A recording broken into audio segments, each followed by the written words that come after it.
Kata Imam Bukhari di sini, barang siapa yang tidak menyayangi tidak disayangi, dan sudah kita jelaskan tadi hadis itu kan. Tapi di sini lafaz-lafaz hadisnya berbeda diangkat oleh beliau. Dimulai dari hadis nomor 95, kata Imam Bukhari rahimahullah, Muhammad bin Al-Ala mengabarkan kepada kami, ia berkata Muawiyah bin Hisham mengabarkan kepada kami dari Syaiban, dari Firas, dari Atiyah, an Abi Sa'idin radhiyallahu anhu anin Nabi sallallahu alaihi wasallam qala man la yarham la yurham. Dari Abu Sa'id radhiyallahu anhu dari Nabi SAW, beliau bersabda, barang siapa yang tidak menyayangi maka tidak disayangi oleh Allah. Ya, ini sudah kita jelaskan tadi. Di antara kandungan hadis ini adalah anjuran menyayangi semua makhluk yang meliputi orang mukmin, kafir ataupun binatang. Ya, jadi kalau saya poinkan atau saya titik beratkan, memberikan keterangan lebih jauh berhubungan dengan masalah poin ini, semua teman-teman orang yang melanggar di hadapan kita adalah mad'u, orang yang didakwahi, target didakwahi, bukan dimusuhi. Kalau mereka salah, kita jadikan sebagai mad'u kita. Doakan mereka supaya mereka dapat hidayah, gitu loh. Ya, dakwahi. Kecuali kalau kita sudah luruskan dia tidak mau, amar ma'ruf nahi mungkar harus ditegakkan tentunya. Ya, kemungkarannya harus diberhentikan. Kalau dia sudah dinasihati, udah tahu kesalahan tetap ngotot dengan kesalahannya, tidak boleh. Kita harus luruskan. Di sini masuk dalamnya orang mukmin, orang kafir ataupun binatang. Binatang pun begitu. Masih ingat hadis Bukhari juga tentang masalah orang yang kehausan lalu dia turun di sumur, dia berikan minum anjing, kemudian Allah maafkan kesalahannya gara-gara itu. Seorang pezina dari Bani Israel, perempuan yang dia memberikan minum kepada anjing yang kehausan, Allah berterima kasih padanya, maka Allah pun memasukkan dia ke dalam surga. Maka ini semua adalah tentang masalah berkasih sayang dengan hewan. Kecuali teman-teman kalau hewan itu dasarnya disuruh bunuh, itu lain. Ya, sebagaimana sabda Nabi SAW, 5 hewan dibunuh dalam wilayah haram atau di luar haram, ya, di wilayah haram atau di luar haram. Ya, wilayah haram maksudnya wilayah yang dimuliakan kayak Mekah, Madinah, kan nggak boleh cabut pohonnya, nggak boleh bunuh hewannya ya. Nah, kalau kita berada di sekitar wilayah Mekah dan Madinah, wilayah haramain namanya ya, wilayah yang dimuliakan. Tapi ada 5 hewan yang boleh dibunuh walaupun dalam keadaan wilayah haram atau di luar haram. Di antaranya tikus, kalajengking, ular, ya, burung gagak yang dadanya berbulu putih dan burung raja wali, begitu dalam hadis ya. Kemudian masuk dalam hadis yang lain juga masalah cicak, bolehnya membunuh cicak dalam masalah ini. Maka ini ada yang dibolehkan untuk membunuh mereka. Tapi selain daripada ini, ya, ataupun ada yang berbahaya, ya, bagi kita seperti orang membunuh nyamuk, ya, karena menggigit dia atau berbahaya, maka itu semua dibolehkan, ya. Tapi ini pun dengan hal-hal yang masih kita bisa hubungkan dengan kasih sayang tadi yang sedang kita bahas. Misal ibu-ibu lagi nyapu, melihat ada semut di teras, ya sudah disapu saja, kalau bisa dijatuhkan ke tanah selesai kan gitu. Daripada ini semut nih, nanti daripada saya digigit diinjak sama dia. Untuk apa? Semutnya dalam surah An-Naml Allah sebutkan, ada surah tentang semut. Nabi Sulaiman alaihissalam waktu mau lewat sebuah lembah, Allah buat telinga Nabi Sulaiman bisa dengar ratunya semut bicara. Wahai semut-semut, masuklah ke lubang-lubang kalian. Jangan sampai Sulaiman dan pasukannya lewat menginjak-injak kita sementara mereka tidak rasa. Maka Nabi Sulaiman tahan pasukannya, nggak boleh ada yang lewat. Semuanya bingung, kok ditahan nih? Kenapa? Ada lembah namanya lembah semut. Kata Nabi Sulaiman alaihissalam, ratunya ini lagi bicara.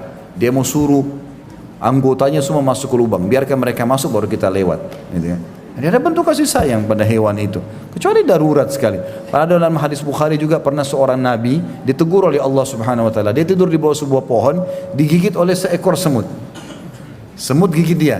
Rupanya nabi ini marah. Ya. Maka dia suruh kaumnya bakar semua sarang semut itu. Jadi bukan cuma semut itu. Lalu Allah Subhanahu Wa Taala utus Jibril mengatakan kepada nabi Allah itu. Ya, tidak disebutkan namanya dalam riwayat ini, tapi dikatakan, bukankah yang gigit kau satu ekor semut? Apa dosanya yang lain? Gitu kan? Orang muslim harus paham masalah itu. Tidak boleh semuanya dihukum, kecuali kalau dasarnya memang hewan itu dibolehkan untuk dibunuh sebagaimana tadi sudah kita jelaskan. Sama teman-teman juga menangkap tikus, ya. Tikus boleh dibunuh, tapi bunuh pun kata Nabi SAW, kalau kalian membunuh, bunuhlah dengan cara yang baik, gitu kan? Dengan cara yang baik. Jadi jangan sudah dikerangkeng, disiksa, disiram air panas, ya, apalah segala macam. Seperti dia nikmati teriakan-teriakan tikus itu. Untuk apa? Ya. Kalau bisa diketuk mati selesai, cukup bagi kita, kan gitu. Yang kedua yang dimaksud rahmat di sini adalah memberi makan, minum, memberikan atau meringankan beban bawaan dan tidak berlebihan ketika memukul. Walaupun memberikan peringatan-peringatan ya. Kalau kita mau memicu kuda supaya lebih cepat lari misalnya, memukul dengan bentuk memang butuh untuk itu, bukan menyiksanya. Nah. Kemudian juga orang yang tidak menyayangi, yang ketiga, orang yang tidak menyayangi orang lain sebagaimana telah disebutkan, maka dia tidak akan mendapatkan rahmat Allah. Ini sudah kita jelaskan ya. Kemudian hadis selanjutnya 96 Muhammad, kata Imam Bukhari rahimahullah, Muhammad bin Salam mengabarkan kepada kami, ia berkata, Abu Muawiyah mengabarkan kepada kami dari Al-A'mash, dari Zaid bin Wahab, dari Abu Zabyan, an Jarir ibn Abdullah qala qala Rasulullah SAW la yarhamullahu man la yarhamun nas. Dari Jarir bin Abdullah ia berkata, Rasulullah SAW bersabda, Allah tidak akan merahmati orang yang tidak menyayangi manusia. Kandungan hadisnya adalah rahmat dari makhluk adalah kasih sayang dan kelembutan, sedangkan rahmat dari Allah adalah keridhaan kepada orang yang berbuat kasih sayang tersebut. Artinya kita disuruh berbuat kasih sayang sama makhluk ini sebagai bentuk kepatuhan kepada Allah.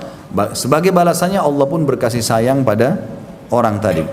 Yang kedua, orang yang tidak menyayangi orang lain dengan cara berbuat baik kepada mereka, dia tidak akan mendapat rahmat dari Allah berupa keridhaan darinya. Jadi teman-teman, seringlah berbuat baik pada orang lain akan terjadi unsur timbal balik. Jadi orang kalau sakit, kita dengar orang sakit, coba jenguk, cari keutamaan. Ya, tulis di Google gampang, keutamaan menjenguk orang sakit, baca, lalu kita datang jenguk dia. Ya. Nanti kalau kita sakit akan terjadi hal yang sama. Dia kalau sakit berharap ada yang jenguk, tapi sementara orang lain sakit tidak pernah dijenguk sama sekali. Maka harusnya ada unsur timbal balik. Ini bentuk kasih sayang. Ya, Allah SWT akan berikan unsur timbal balik yang sama. Begitu juga dengan hadis setelahnya, mirip hadisnya ini, nomor 97, kata Imam Bukhari rahimahullah, Abda mengabarkan kepada kami dari Abu Khalid, dari Qais, an Jarir bin Abdullah qala qala Rasulullah SAW, man la yarhamun nas la yarhamuhullah. Ya, dari Jarir bin Abdullah ia berkata, Rasulullah SAW bersabda, barang siapa yang tidak menyayangi manusia, dia tidak akan dirahmati oleh Allah. Ini lebih luas lagi ya. Kalau tadi Allah tidak akan sayang pada dia, kalau sekarang Allah tidak akan berikan rahmat. Dan rahmat maknanya karunia. Semua pemberian Allah yang dibutuhkan selama kehidupan roda kehidupan di muka bumi berjalan namanya rahmat. Kemudian hadis setelahnya juga mirip ya, hadis nomor 98 dan 99. Kata Imam Bukhari rahimahullah, dari Abda, dari Hisham, dari ayahnya, an Aisyah radhiyallahu anha qalat, atan Nabiy sallallahu alaihi wasallam nasu minal a'rab faqala lahu rajulun minhum ya Rasulullah atuqabbiluna as-sibyan fa wallahi ma nuqabbiluhum faqala Rasulullah sallallahu alaihi wasallam aw amliku in kana Allah azza wa jalla naza' min qalbika ar-rahmah. Dari Aisyah radhiyallahu anha dia berkata, sekelompok orang Arab Badui mendatangi Nabi sallallahu alaihi wasallam, dan ini sudah kita jelaskan, namanya adalah Al-Aqra' ibn Habis, pemimpin orang-orang Badui yang datang menghadap Nabi SAW. Maka dia mengatakan, kemudian salah seorang antara mereka berkata, wahai Rasulullah, apakah kalian mencium anak-anak kalian? Demi Allah kami tidak akan mencium mereka. Maka Rasulullah SAW bersabda kepada mereka, orang-orang Badui tersebut, apakah aku kuasa menahan jika Allah yang maha suci dan maha pemurah mencabut rahmat dari hatimu? Ini juga sudah kita jelaskan makna hadis ini. Yang terakhir adalah hadis nomor 99. Abu Nu'man mengabarkan kepada kami, ia berkata, Hammad ibn Zaid mengabarkan kepada kami dari Asim an Abi Uthman an Umar radhiyallahu anhu ista'mala rajulan faqala al-amil inna li kada wa kada min al-walad ma qabbaltu wahidan minhum faza'ama Umar aw qala Umar inna Allah azza wa jalla la yarhamu min ibadihi illa abarrahum. Dari Abu Uthman bahwasanya Umar bin Khattab radhiyallahu anhu pernah mengangkat seseorang menjadi pejabat. Lalu orang itu mengatakan, aku mempunyai anak demikian dan demikian, maksudnya jumlahnya sekian orang ya. Lalu orang itu mengatakan, aku mempunyai anak demikian dan demikian, aku tidak pernah mencium seorang pun dari mereka. Maka Umar mengatakan, sesungguhnya Allah yang maha suci dan maha pemurah tidak menyayangi hambanya kecuali yang paling berbakti dari mereka. Dan makna berbakti adalah bisa berbuat baik kepada orang tua atau berbuat baik pada anak-anak. Ini masuk juga dalam makna bakti.